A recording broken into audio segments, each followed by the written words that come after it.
Hello. Today we are going to talk about something that I know every single one of us has experience with. Whether you are a student, a working professional, you are older, you are younger, and it is the feeling of overwhelm. I feel like I don't even need to dive into what this feels like, right? Because we all probably know it all too well. It's the feeling of just feeling out of control, feeling like there are too many things coming at us and we just can't respond quick enough, right? It's the feeling of we are just under the surface of the water and the water just keeps getting deeper and our feet are getting further from the ground and we just need it to stop. Now, a couple things that contribute to overwhelm are things that are outside of our control and then things that are within our control.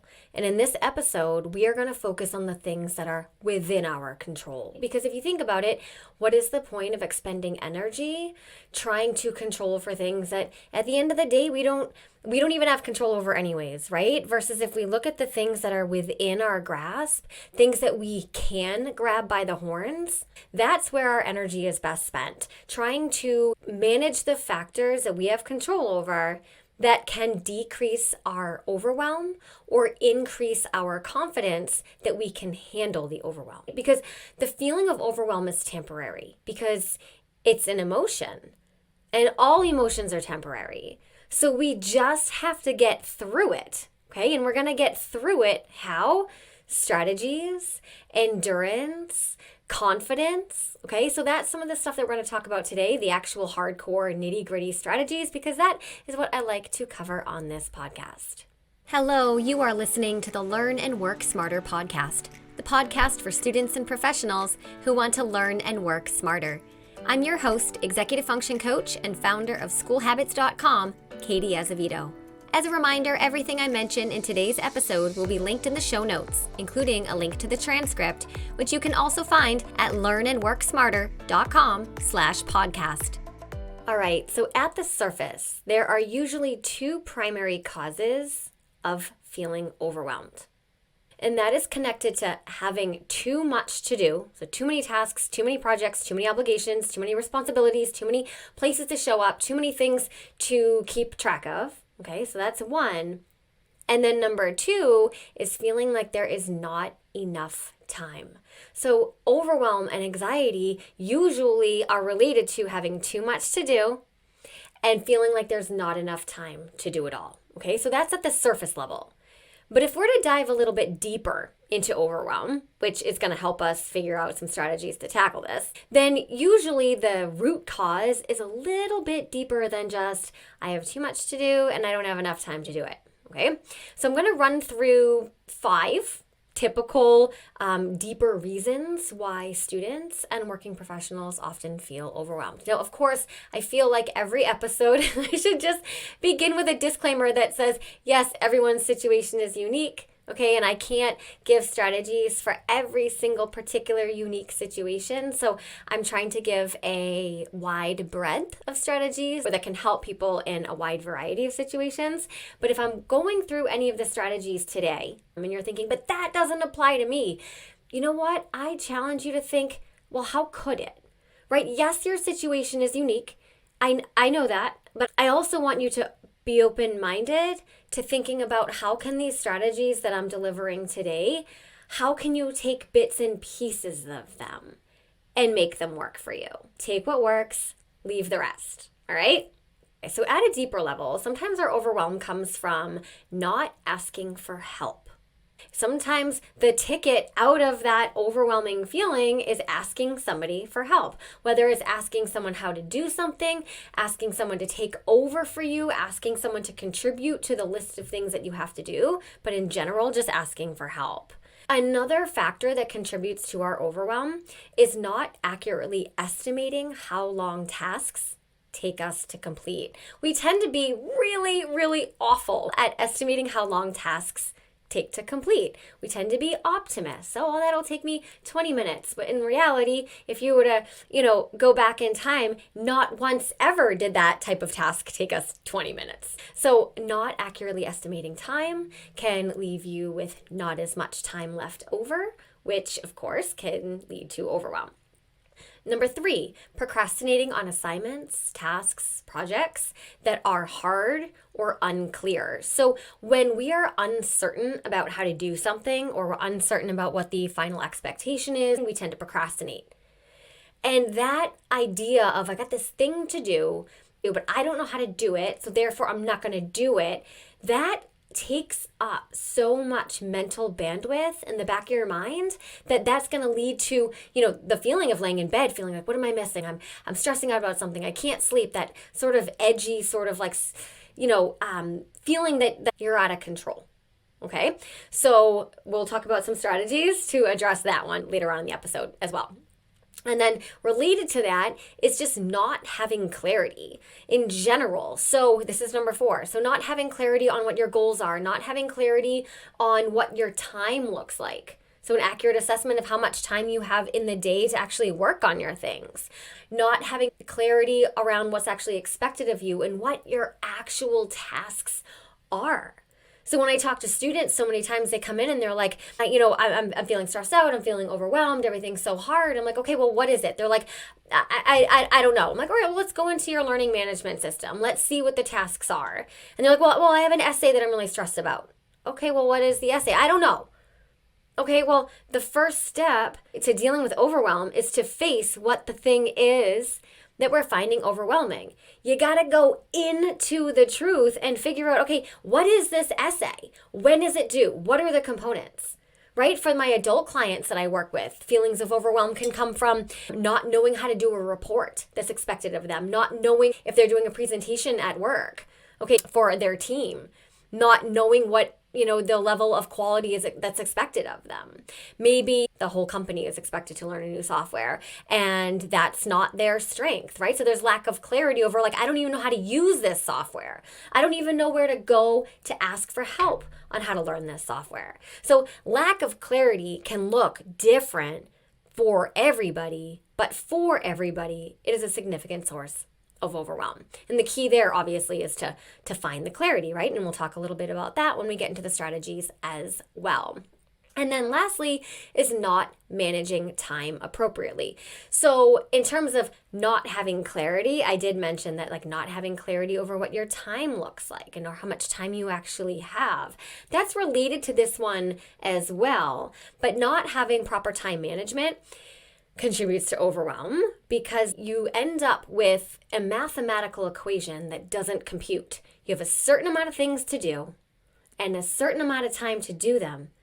And at the end of the day, if those two puzzle pieces don't equal each other, then you're going to be in a pickle, right? And what do we call that? Overwhelm, of course. So I'm going to share 5 strategies that will address all of these layers of overwhelm. Okay, so that is what today's episode is about. Now, all of the strategies have to do with taking action because that is the key to managing stress and anxiety. If you are feeling overwhelmed in school and work, do not do nothing. That is a fast track to increasing your overwhelm. You have to do something. Now, earlier in the episode, I said that the feeling of overwhelm is temporary because it's an emotion. And all emotions are temporary, right? Look at the word emotion. It has the word motion in it. It's going to come in and it's going to come out. But the feeling of overwhelm will kind of just sort of linger. It'll increase in waves and decrease in waves. But unless you actually take action to make a change, you will be left with that ongoing undercurrent of overwhelm that can contribute to larger problems like a full-blown anxiety or something like that. Okay, so the key here is to take action. Strategy number 1, do not ignore the confusion. Confusion is a gross feeling. I feel like that's the best word I have for it right now. It is an absolutely gross feeling and it only goes away with action. So when you're feeling confused about something, I want you to listen to it. I want you to ask questions. I want you to figure out where it is specifically that you are stuck. And then ask for help. Now, I'd file this under being resourceful, right? So self-awareness and resourcefulness together can help you with this strategy. So at first, you need to recognize I'm in over my head. I am confused.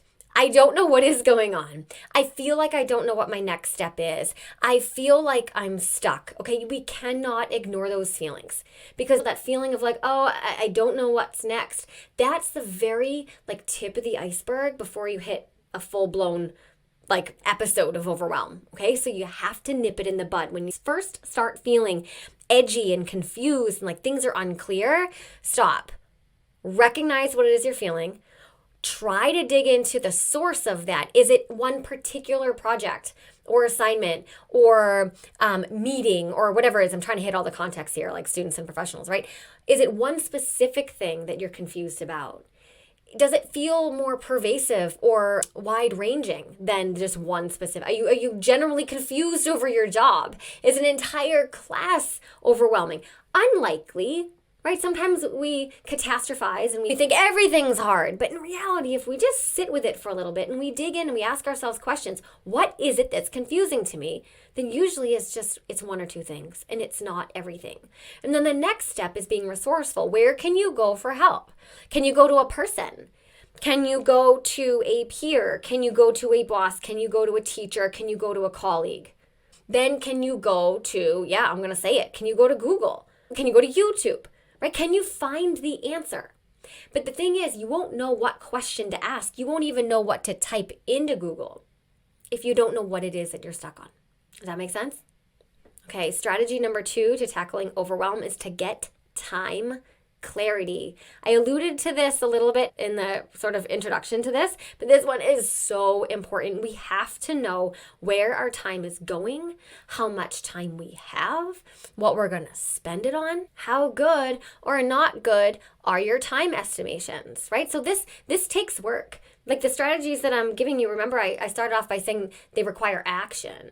So it's amazing that you're sitting here listening to me. Thank you. Like, honestly, thank you so much. That's awesome. But I need you to go out and do some of these things, because that's the only way that we experience change is if we do something different, right? So taking time estimations. I'm going to give the context of a student for a second.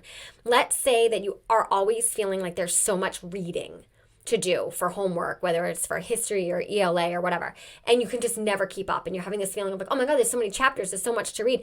Perhaps your time estimation's off. Like, how long does it actually take you to read, let's say, 10 pages?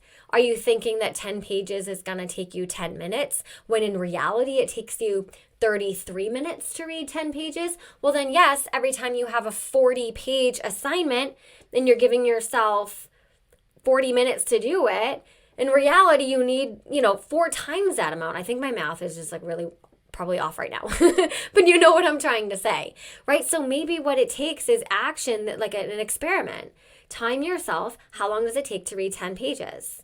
Okay, so then you have a basis to judge how long all future reading assignments will take. So every 10 pages, it's going to take 30 minutes or so.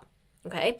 For work, do you regularly have a monthly report or a weekly report that you have to present or wrap up or submit? And every week you're like, oh, I'll do it on Thursday because it's due on Friday. But then on Thursday, you're overwhelmed every single Thursday. Maybe you need to start the report on Wednesday, because maybe we're being too optimistic and thinking that it can take you one work day to work on the report. But in reality, like a million things happen on Thursday and you're interrupted all the time and you need more time. Okay, so that is what getting time clarity could look like, getting better at time estimations. You also need to know how much free time you actually have in your day. Not free time to put your feet up and watch a movie, but free time in terms of time to do your work. How much time do you have that's uninterrupted and available for you to focus uninterrupted, either by external stimulus or you looking at your phone, okay, to take care of the things that need to get taken care of? Okay, let's say you're in the workforce and you're like, okay, well, I have an 8-hour workday, so I have 8 hours to do my work. No, you don't. So much of that time is spent doing admin, right? We talked about admin on an earlier episode. So emails, phone calls, connecting with other people. You also have time in that day where you're just, doing other parts of your job and responding to spontaneous requests that come up. I'm talking about how much time do you have in each work day to actually sit uninterrupted and focus on the things that you need to do. It's a lack of an understanding of what this actual number is that can lead us to feeling overwhelmed. Because at the end of the day, we didn't get to our things.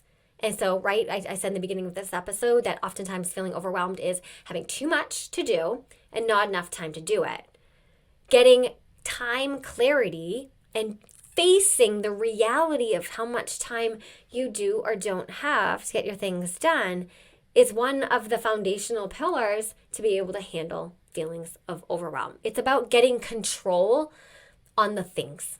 Okay, does that make sense? And one last point about time clarity is distractions. Now, I have a whole list of future topics that I'm going to cover on this podcast, which I'm so excited about. And of course, distraction is like listed a bazillion times. So we will talk more about distractions in another episode. But for now, sometimes we actually do have a lot of time or enough time to get our things done. So you might have a chunk of 4 hours in the day where you can work on your things. And you are fooled into thinking that you're working on something for 4 hours, perhaps doing your work, your homework, studying, writing, whatever it is that you're supposed to be doing. But in reality, if you had a camera and it was like what's the word I'm trying to think of? Like a time lapse. That's it.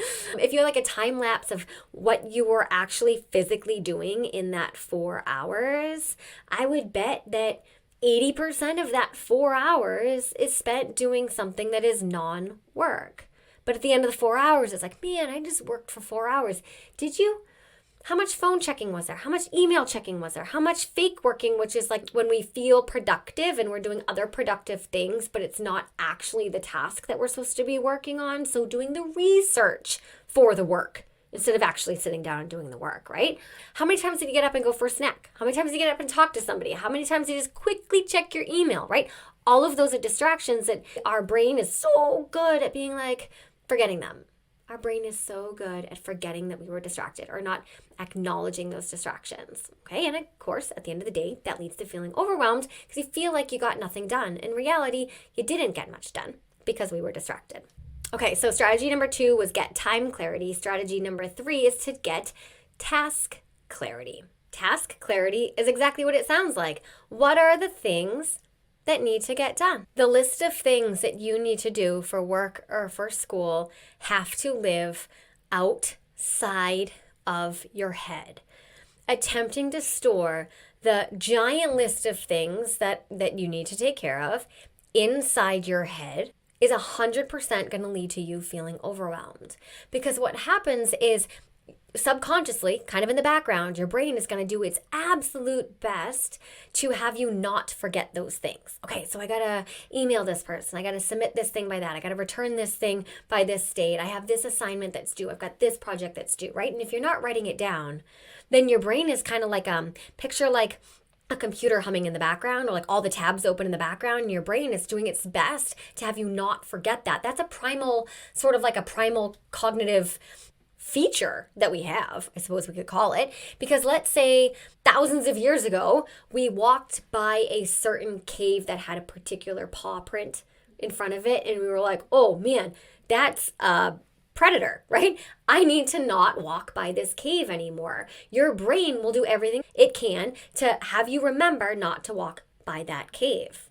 We're not going to write that down thousands of years ago, but our brain will do its best for survival to have you remember that.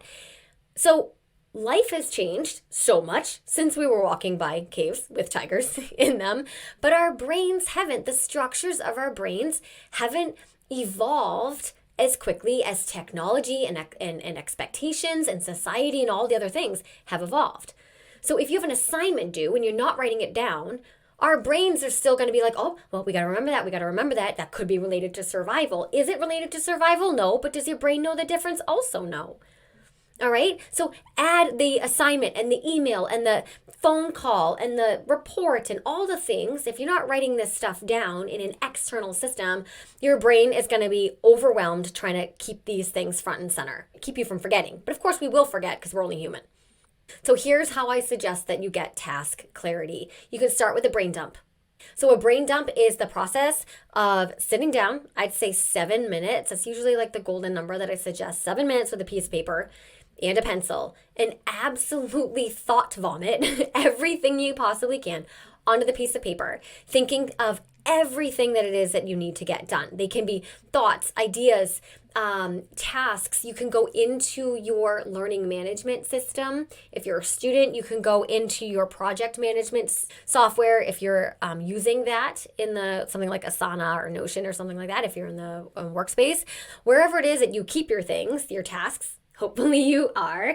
I want you to collect all of the things that are percolating around your brain and that exist in some other system as well and put them on a piece of paper. I want you to have them all in one central location so you can look at them and say, okay, these are the things that I have to do. Okay. And then I want you to look at each one. Sometimes they're just thoughts that you had and you can cross them off and get rid of them. Okay. Sometimes they're just worries that you had and there's not actually a task. Cross that off. There's nothing you can do. There's no action involved in a worry. Okay. But anything that's an actual task, something that you need to do and act on. All right. I want you to look at it and say, do I know how to do this? Do you have absolute clarity on how to do every single task on your list? Okay. If you do, that is awesome. If you don't, you need to get clarity on how to do it. So task clarity is what do you have to do? And then do you know how to do these things? Strategy number 4 to battle overwhelm is to start before you want to. Procrastination feels so good in the moment. I know. It's a form of pain avoidance if you think about it. But I dare you to think about a time where you procrastinated and it actually worked out for you, where you didn't feel so stressed out and overwhelmed at the end. Like, take that challenge. When was the last time you ever procrastinated on something and you were like, yeah, I'm so glad I did that, right? That's not how it works. I know the feeling of wanting to feel fully prepared before you jump in and do something, right? Because that's where you think like, oh, I'm not ready yet, right? I need to just do a little bit more research. I just need to wait another day. I just need to talk to a few more people. There's no such thing as absolutely ready. Okay, and the further you wait or the longer you wait, the more you're going to get stressed out because then like legitimate, oh, I just need to do a little more research turns into full out procrastination and we lose the ability to distinguish between the two. Okay, start before you're ready. That's what people do. That is what productive people do. They start before they're ready. Take a baby step. That's how you do this. You don't have to jump in and do everything 1 through 100, A to Z on day 1 when you're starting before you're ready. Take a baby step. For example, you need to write an essay or a report, and it's a huge writing assignment. Okay, open a Google Doc and give it a name. That's a baby step. Is that completing the entire thing? No, but at least it's starting. Do you have 100 pages of something to read in a couple days and you're getting overwhelmed by that? Yeah, that's a lot of reading. But you know what? Set a timer for 25 minutes and bang out as many pages as you possibly can. That's a start. Okay, you can read for 25 minutes. Yes, you can. Put your phone away and you can read for 25 minutes. And then however many pages you tackle in that 25 minutes, well, that's that amount of pages less that you have to read. So now you have less pages to read because you already started with a baby step. You're not going to sit down and say, oh, I'm going to read 100 pages. You're going to read as many as you can in 25 minutes. Maybe you wait a few hours, set another timer for 25 minutes, do it again. Do it the next day, right? Do you need to perhaps write a touchy email? Okay, and it's overwhelming because there's emotion and feeling and, things like that involved. Okay, well then start by just writing it in drafts and pretending that you're not going to send it. Like write it for real, but in the back of your mind, be like, I'm just writing this, I'm not going to send it, okay? And then write it in drafts. Don't even put the person's email address at the top so you don't accidentally have this feeling of like, oops, what if I accidentally press send, right? And then the next day, hit send, okay? Baby steps. That is what it takes to start before you want to. And you'll be so surprised that even if you just, let's say, go back to the essay and the report example, if you just open a Google Doc and give it a name, that's momentum. That's not writing your whole essay or your report, but that's enough for you to be like, okay, I got it. My confidence is like 1 notch higher. Maybe now I can write an intro sentence. Cool, awesome. Okay, so that's how this take a baby step, start before you're ready strategy will lead to battling overwhelm because it gets you started, which is what triggers the momentum, which is what gets you to complete the task, which is what eliminates the overwhelm. Another tip, let's say you're overwhelmed by all of the administration tasks that you need to take care of. So you're either a student or a professional, but the things are building up. And you're like, oh my God, I have so many emails to send. I have so many things to do. Then they're not necessarily homework assignments. They're not necessarily really related to your work, but they're all the admin things that you have to take care of, right? We talked about this in episode 3. Make a list of all the admin tasks, set a timer for 60 minutes, and bang out as many as you can. In 60 minutes, maybe you won't get them all, but that's enough to help you feel less overwhelmed. The golden rule, my friends, is that we cannot want to do something and still do it. I am not ever in the position to tell you to want to do something that you don't want to do. That's not my job, and that wouldn't be right. I can't tell anybody how to feel. But in reality, we can feel what we feel and take action at the same time. Okay? Taking action reduces overwhelm. All right, and strategy number 5, do fewer non-essential activities during these intense periods of overwhelm. Sometimes the math just doesn't add up. Sometimes there's just too many things to do and not enough time to do it, and it's like a temporary, seasonal sort of blip moment where you're like, maybe it's a week, maybe it's 2 weeks, maybe it's a couple months of just everything accumulating. Maybe if you're a student, it's final season, right, or midterms.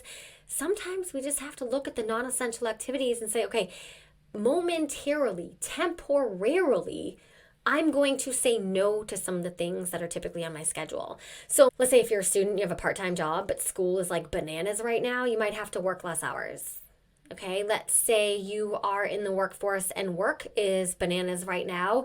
You might have to volunteer less with your family. Not like pay attention to your family less, but let's say you like volunteer or do service hours with your family. Let's say you volunteer in your community. Let's say you're on a committee for one of your kids. Maybe temporarily you have to say, hey, I'm going to sit this one out. People understand because everybody's in this boat, right? Everybody goes through these feelings of overwhelm, and I think it can be remarkable. Imagine if we normalized acknowledging overwhelm and normalized the strategies that people use to tackle overwhelm. Instead of walking around all the time being like, I'm so stressed. It's like, what if the conversation was this? I'm so stressed. I have a lot of things to do. And therefore, I'm actually going to not do X, Y, Z this weekend. I'm actually going to give myself an admin block. I'm actually going to set a timer and do some body doubling work with a friend. I'm actually going to not go to that movie later, and I'm going to sit down and do a brain dump so I can get some task clarity. I'm feeling overwhelmed, so I might sit down with my Google Calendar and my planner and try to get some time clarity. What if we talked about this? Right? What if we normalized strategies for handling overwhelm instead of just normalizing overwhelm? Because I think it's normal for us to all feel this, but I wish we talked more about ways to address it. Okay, quick thing before we wrap up. I am going to be doing a Q&A style episode about once a month where I will address your specific questions related to your specific situation. So on the website, learnandworksmarter.com, that's the website for this podcast, there is a form on the homepage where you can submit a question.